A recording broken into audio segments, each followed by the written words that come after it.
RTI media. నమస్కారం. వార్తలకు స్వాగతం. ముందుగా ముఖ్యాంశాలు. మంత్రి తుమ్మల నాగేశ్వరరావు మీడియా సమావేశం, పలు అంశాలపై వివరణ.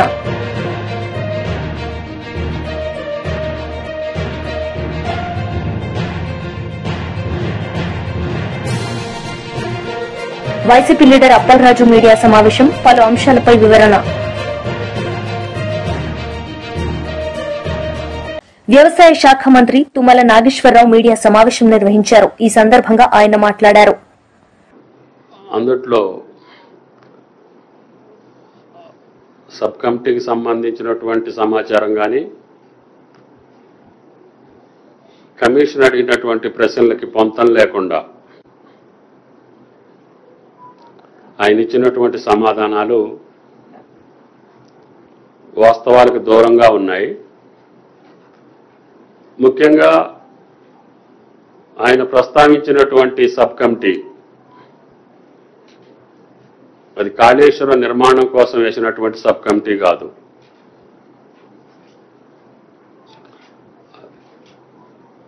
అది మేడిగడ్డ శాంక్షన్స్ ఇచ్చిన తర్వాత 15 రోజులకి ఈ రాష్ట్రంలో ఉన్నటువంటి ఆన్గోయింగ్ ప్రాజెక్టుకి సంబంధించి అది దేవాదుల, కాంతాలపల్లి, ఫ్లడ్ఫో కెనాల్, ప్రాణహిత ఈ ప్రాజెక్టుల పనులు కొనసాగించాలి అంటే ఆ ఉన్నటువంటి ఎస్టిమేట్ రేట్స్కి ఆ కాంట్రాక్టర్లు పనులు చేస్తారా చేయరా, చేస్తానంటే ఏం చేయాలి, ఒకవేళ చెయ్యను అనంటే ప్రభుత్వం ఏ నిర్ణయం చేయాలి, అని ప్రధానమైనటువంటి పెండింగ్ ప్రాజెక్టుల మీద సబ్ కమిటీ వేశారు. ఆ ప్రాజెక్టులో 2-3 సార్లు సిట్ చేసి ఆ సిట్టింగ్స్లో అధికారులందరినీ అడిగి సబ్ కమిటీ యొక్క సమాచారాన్ని సబ్జెక్ట్ వైజ్గా, ప్యాకేజ్ వైజ్గా మేము ప్రభుత్వానికి, క్యాబినెట్కి సమర్పించడం జరిగింది. ఆ క్యాబినెట్లో కాళేశ్వరంలో బ్యారేజీల నిర్మాణం కానీ, లేదు వేరే రకమైనటువంటి సజెషన్స్ కానీ సబ్ కమిటీ ఇచ్చిన పరిస్థితి లేదు.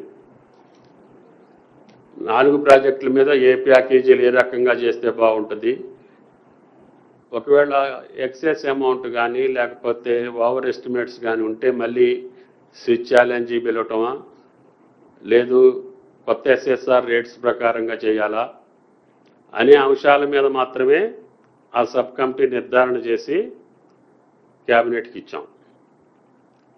కాబట్టి ఆ సబ్ కమిటీకి కాళేశ్వరం నిర్మాణానికి అనుమతి ఇచ్చింది సబ్ కమిటీ అనే వాదన ఆయన గారు ఏదైతే ప్రస్తావించారో అది వాస్తవం కాదు. అది వాస్తవానికి దూరంగా ఉన్నటువంటి అంశం. ఆయన ఎందుకు చెప్పారో ఆయన ఆలోచన చేసుకోవాలి. రెండోది, క్యాబినెట్ కూడా అప్రూవ్ చేశారు కాళేశ్వరం అని చెప్పి పెద్ద ఆయన చెప్పారు. క్యాబినెట్ అప్రూవల్కి కాళేశ్వరం ప్రాజెక్టు నాకు తెలిసి ఎప్పుడూ రాలే. క్యాబినెట్ అప్రూవల్ కూడా పొందలేదు. కేవలం ఎగ్జిక్యూటివ్ ఆర్డర్స్ తోటే అది అమల్లోకి వచ్చింది. కాబట్టి ఆయన చెప్పినటువంటి ప్రధాన అంశాలు 2 కూడా వాస్తవానికి దూరంగా ఉండటమే కాకుండా ఆ సబ్ కమిటీలో నేనున్నా కాబట్టి దానికి నన్ను కూడా బాధ్యుని చేయాలనే ఈ కాళేశ్వరానికి లింక్ చేసి చెప్పినట్లుగా నేను భావించాల్సి వస్తుంది. ప్రజలకు కూడా అది తప్పుడు సంకేతం వెళ్తుంది. ఆ తప్పుడు సంకేతాన్ని నివారించడం కోసమే నేను మీ ద్వారా రాష్ట్ర ప్రజలకి విజ్ఞప్తి చేయడానికి మిమ్మల్ని అందరిని ఆహ్వానించడం జరిగింది. కాబట్టి ఎంపీ గారు చెప్పినటువంటి ప్రధాన అంశాలు 2 కూడా సబ్ కమిటీకి కాళేశ్వరం నిర్మాణానికి సంబంధం లేదు, సబ్ కమిటీ రిపోర్ట్ గాను కాళేశ్వరం శాంక్షన్ ఇచ్చినటువంటి తారీఖులకి సంబంధం లేదు. సబ్ కమిటీ ఇచ్చినటువంటి ఈ 4 ప్రాజెక్టుల యొక్క పునర్నిర్మాణ కార్యక్రమాలు ఏ రకంగా చేయాలనేది కూడా సబ్ కమిటీ నివేదికలో ఉంది. తర్వాత కాళేశ్వరం ప్రాజెక్ట్ ఏ రోజు కూడా కేబినెట్ ఆమోదానికి రాలేదు.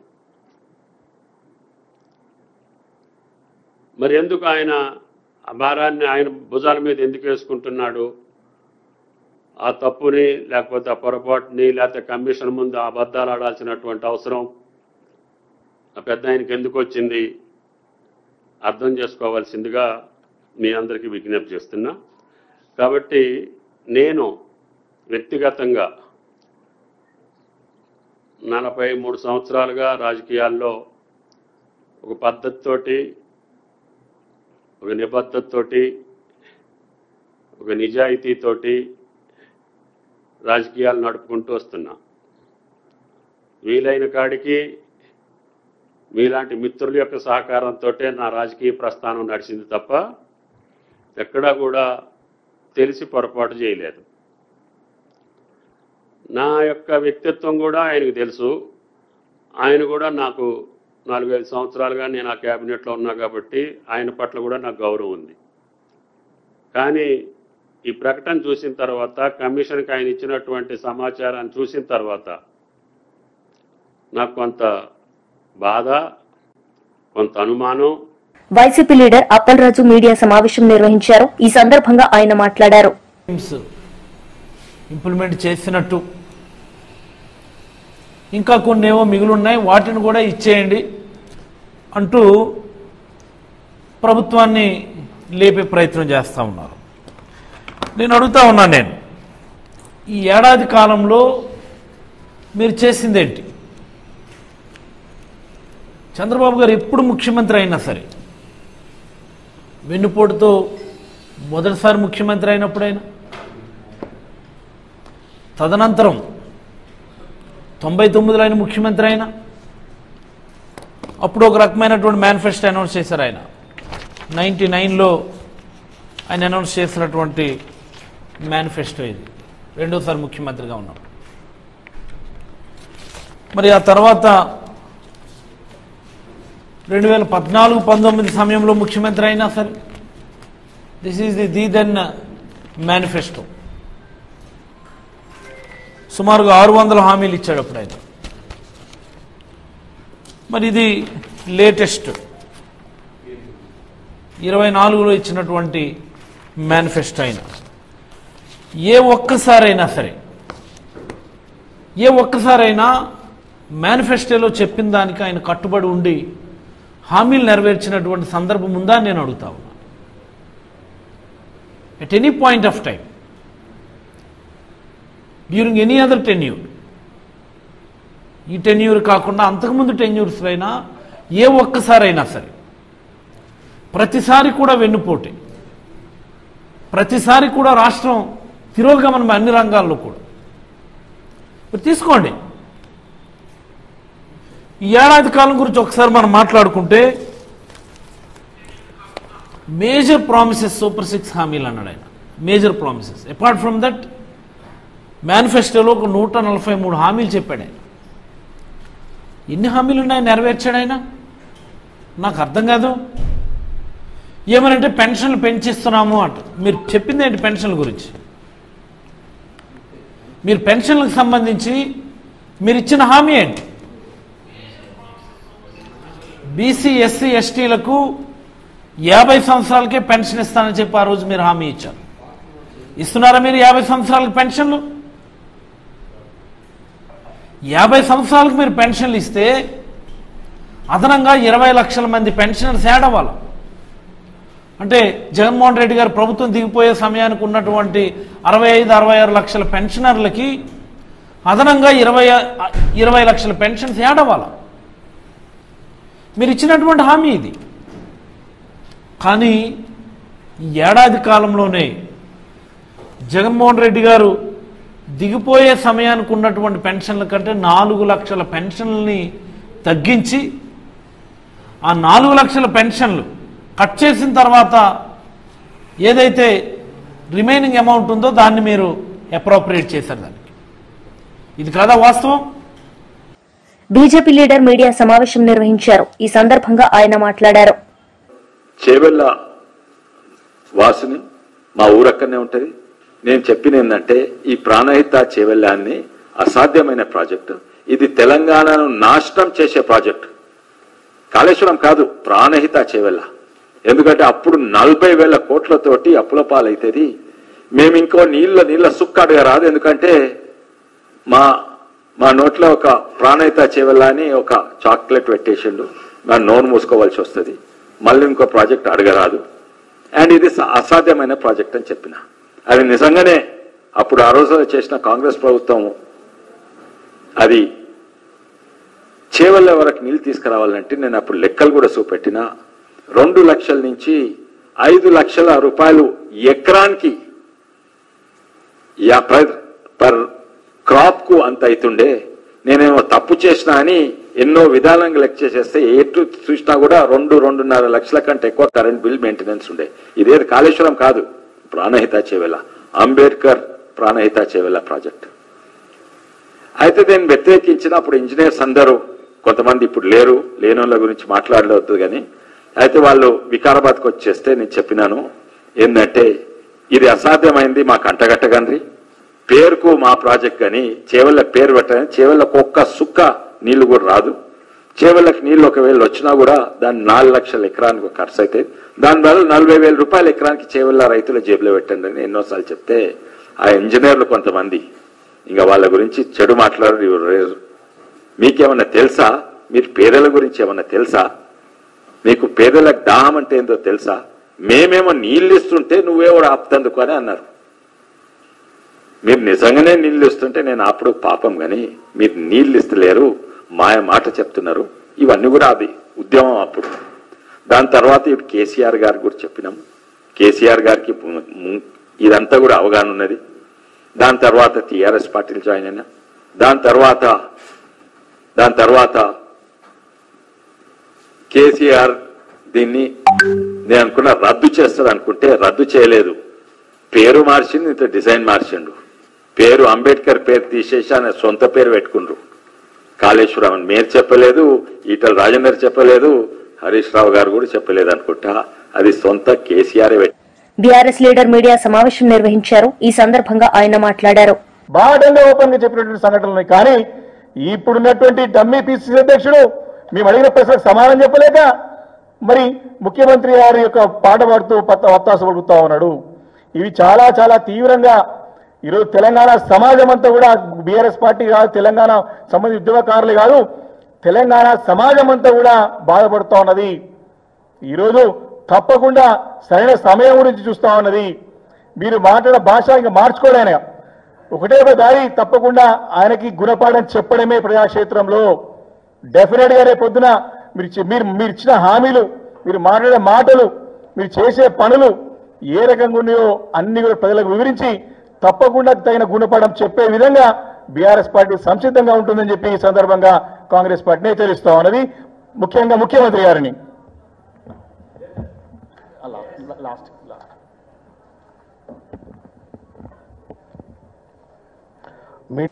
బీజేపీ లీడర్ మీడియా సమావేశం నిర్వహించారు. ఈ సందర్భంగా ఆయన మాట్లాడారు. లేవు కానీ మొన్నటి వరకు 20 రోజుల పాటు కంటిన్యూస్ గా వర్షాలుండే. ఇప్పుడు ఇసుక దొరికే పరిస్థితి లేదు. ప్రజలు ఇప్పుడు మంజూరు పత్రాలు ఇస్తే వాళ్ళు ఎట్లా మెడ మీద కత్తి పెట్టి మీరు 45 రోజుల్లోపు ఇళ్ల నిర్మాణం అట్లీస్ట్ బేస్మెంట్ కూడా పూర్తి కాకపోతే మీ మంజూరు పత్రం రద్దు చేస్తామని అక్కడ అధికారులు పురమాయించే పరిస్థితి. ఇప్పుడు ఇల్లు వీకి పందిరేస్తే వాళ్ళు కనీసం సిమెంట్ పెట్టుకోవడానికి కూడా స్థలం లేదు. కేవలం స్థానిక సంస్థలు మేము వచ్చే నెల నిర్వహిస్తాము అనే ఉద్దేశంతో స్థానిక సంస్థల్లో రాజకీయ లబ్ధి పొందడానికి ఈ పథకాన్ని ఇప్పుడు ప్రవేశపెట్టినట్టు, ఈ వర్షాకాలంలో ఈ పథకం యొక్క మంజూరు పత్రాలు ఇస్తున్నట్టు మాకు తెలుస్తోంది. ఎంత దారుణం అంటే ఇసుక దొరికే పరిస్థితి లేదు. పునాదులు దవ్వితే అది కూలిపోతాయి. వానాకాలంలో ఈ అర్హులు పక్కన పెడితే లబ్ధిదారులు ఎవరైతే ఉన్నారో వాళ్ళ మెడకాయ మీద కత్తి పెట్టి మీరు ప్రారంభించాలి అని అధికారులు ఎంపీడీఓల దగ్గర నుంచి మొదలు పెడితే హౌసింగ్ డిపార్ట్మెంట్ వాళ్ళు అందరూ చాలా పెద్ద ఎత్తున లబ్ధిదారుల మీద ఒత్తిడి తీసుకొచ్చే కార్యక్రమం చేస్తారు. ముగ్గుపోయాలి అని తిరుగుతూ వాళ్ళని ఇబ్బంది పెట్టే కార్యక్రమం చేస్తారు. నేనేమంటా అంటే ఈ ఆయిట్ మూలంగా ఇప్పుడు వర్షాలు పడే టైంలో మీరు ఇట్లా లబ్ధిదారులను ఇబ్బంది పెడితే చాలా కష్టం. ఎందుకంటే మీరు గత బడ్జెట్ లో పెట్టారు, ఈ బడ్జెట్ లో పెట్టారు. మీరు ఫిబ్రవరి మార్చిలో టేకప్ చేయాల్సిన ప్రాజెక్ట్ ఇది, పథకం ఇది. ఫిబ్రవరి మార్చిలో చేస్తే ఇప్పటి వరకు ఒక స్లాబ్ అయిపోయేది. ఆ లబ్ధిదారుల వల్ల ఆ స్లాబ్ కింద ఉండే అవకాశం ఉన్నది. ఇప్పుడు మీరు ఇల్లు వీకి పందిరే అందరికీ ఇప్పుడున్న ఇంటి స్థలం ఇల్లు ఏదో చిన్న ఇల్లు, రేకుల షెడ్డో లేకపోతే గూన ఇల్లు ఏదో ఒక ఇల్లు ఉంటుంది. ఈ ఇల్లు వీకి ఇంకో దగ్గర వేసుకోవడానికి వారికి స్థలం ఉండదు. లేకపోతే సేమ్ ప్లేస్ లా మళ్ళీ కట్టాలంటే చాలా ఇబ్బంది. కాబట్టి ప్రాక్టికల్ గా చాలా ప్రాబ్లమ్స్ ఉన్నాయి. వీటినన్నింటినీ బేరీజ్ వేయకుండా మీరు కేవలం రాజకీయ లబ్ధి కోసం ఈ పథకాన్ని ఈ తొందరగా ప్రవేశపెట్టే ప్రయత్నం చేస్తున్నారనేది నా ఆరోపణ. ఈ టైము వ్యవసాయానికి ఇప్పుడే దుక్కి దున్ని అందరూ వ్యవసాయానికి పెట్టుబడి తయారు చేసుకునే టైం ఇది. ఎరువులు కొనుక్కోవాలి, విత్తనాలు కొనుక్కోవాలి, యూరియా కొనుక్కోవాలి, డిఏపి కొనుక్కోవాలి. రైతులందరూ పెట్టుబడికి మొత్తం వ్యవసాయానికి మళ్లించే టైంలో మీరు ఆ పెట్టుబడిని ఇంటి మీద పెట్టమంటే చాలా ఇబ్బంది. 1 లక్ష రూపాయలు చేతిలో లేనిది బేస్మెంట్ అయ్యే పరిస్థితి, పునాది అయ్యే పరిస్థితి లేదు. కాబట్టి స్త్రీ నిధి రుణాలు అంటే ఏవైతే డ్వాక్రా సంఘాలకు, స్వయం సహాయక గ్రూపులకు మేము రుణాలు ఇస్తాము ఇండ్లు కట్టుకోవడానికి అని గతంలో మంత్రి గారు చెప్పడం జరిగింది, హౌసింగ్ అండ్ రెవెన్యూ మినిస్టర్. కానీ ఎక్కడ అమలైతలేదు. పూర్తిగా రైతులు కానివ్వండి, ప్రజలు కానివ్వండి వాళ్ళ జేబుల నుంచే ఈ ఖర్చు పెట్టుకోవాల్సిన పరిస్థితి.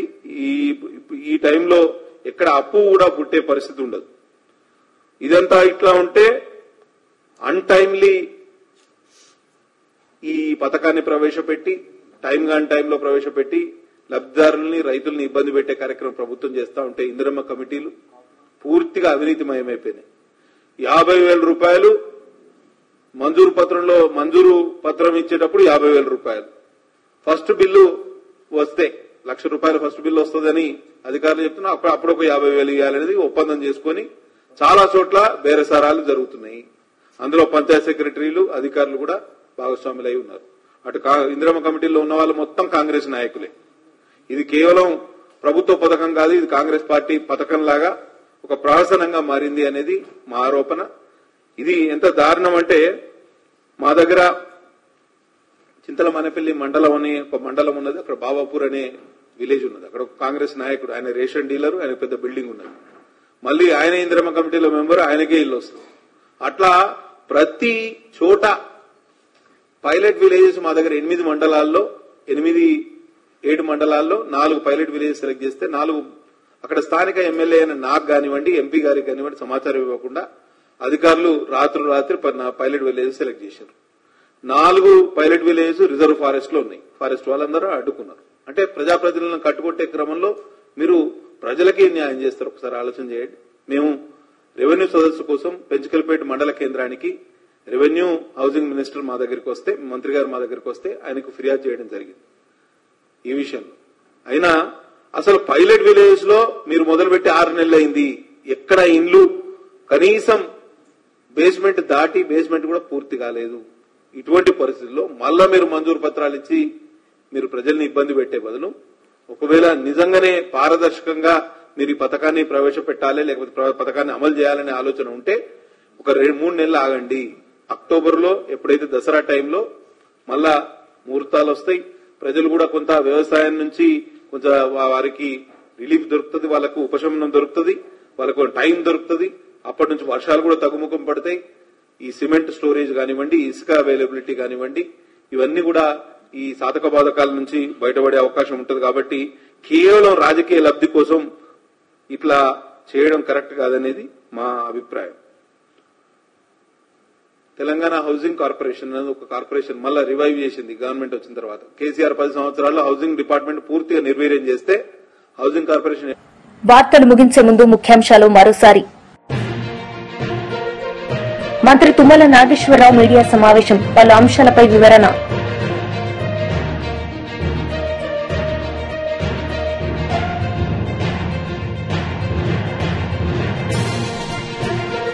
వైసీపీ లీడర్ అప్పలరాజు మీడియా సమావేశం, పలు అంశాలపై వివరణ.